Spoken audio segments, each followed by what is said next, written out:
Yep. I just want to say, as I start every other stream, is I was a member of the Full Gospel non-denominational church for hated 20 plus years. In that time, I raised a family, went to church twice a week, Wednesday and Sunday, participated in all the events, barbecues and things like that, really revolved around the church, and what we did as a family really revolved around our friends and acquaintances in the church. Um, Event we'd go to prayer meetings, we'd go to revivals where they eventually in the early 90s simulcast these churches together and brought in these big time preachers. I mean, the world renowned heavyweights in the non denominational, spirit moved, name it, you got it, preachers. And boy, it was a praise and worship like you would not believe. We raised our hands, we jumped, we shouted, we sang. We did everything and anything you could, but boy,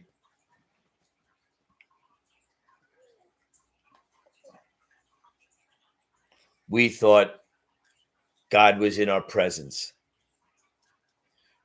Why? Because he said, the man behind the pulpit said the truth, and we believed him.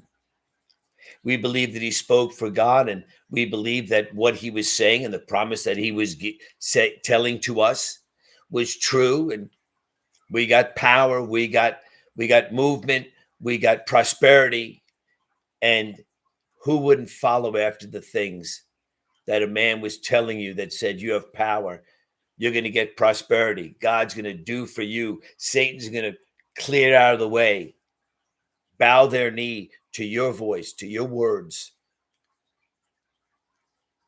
that God is going to be in heaven, and when he hears your words and you believe with your heart, he's going to give you your desires. Who wouldn't be fervently seeking God in that vein? Who wouldn't seek God in the situations that he's telling us that he needs to prosper us? It's a wonderful thing, marvelous thing we're learning, that we'll have power over demons, scorpions. This denominational church, this spirit moving, and you watch these televangelists all the time, they're preaching, they're smiling, they're telling you that how much power you have if you just speak what they tell you to speak. If you just quote the scripture, believe with your heart. It's a wonderful, wonderful message. Who wouldn't shout? It's almost like you could walk on water. But day in and day out for 20 years, 20 plus years, everything they said, everything we believed, everything we did, the next on these revivals, and they happened for a week, maybe 5 days, 4 days, whatever. The first day, the second day, the third day, nothing happened. I didn't walk in with bags of money stuffed in my pockets. I didn't get the 100-fold or the 80-fold that they had promised and when I gave. And you have to wonder, is that what prophets do? Do they read scripture? Do they tell you what's in the book that's inspired by God? Did they tell you what's in that book and then they're deemed a prophet? And they interpret the prophet's word that's in the Bible. Does that make them a man of God? Because when Moses walked into the room of Pharaoh, he didn't tell Pharaoh anything he didn't know.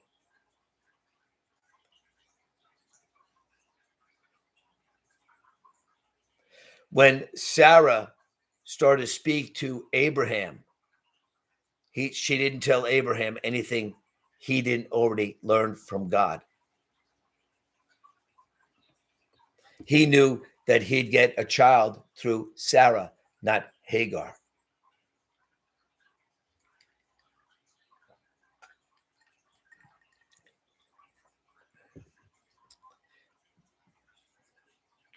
God never, ever empowered another man, no matter how much scriptural knowledge and wisdom he has, no matter how much knowledge he has.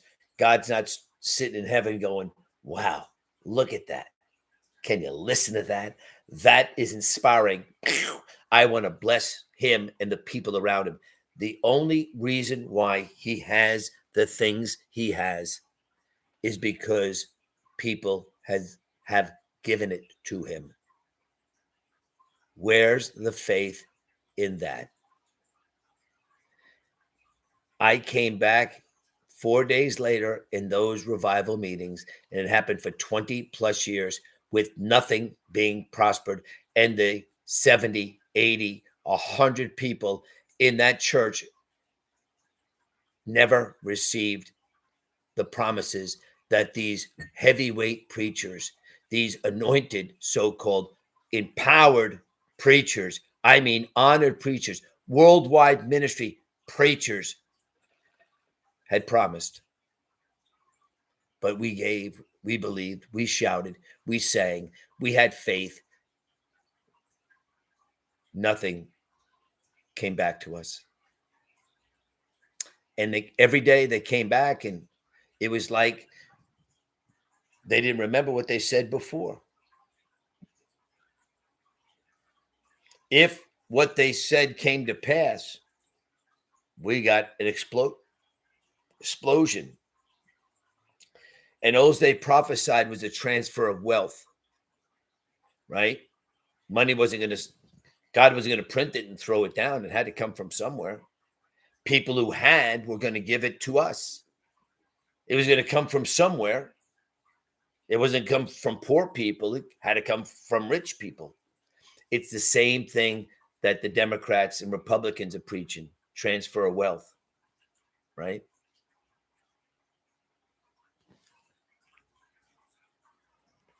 Didn't happen, will never happen. And God will never honor words he hasn't inspired. If he doesn't speak it, it's not coming to pass. That's why you're the same oppressed, depressed, fearful person that you were in the beginning of the journey that you are now. If you seek God and you yearn to hear what he has to say instead of what the preacher man wants to tell you he has to say, that's the beginning and the end of our faith, the Christian faith. If we just have a preacher preaching the notes of another person's relationship with God, then we're like any other faith, Muslim, Buddha, Hindi. Doesn't matter, does it? If that's all we have is a book encompassed with a prophet who heard from God. And we have a book that encompasses some people hearing from God. That's what it is, right?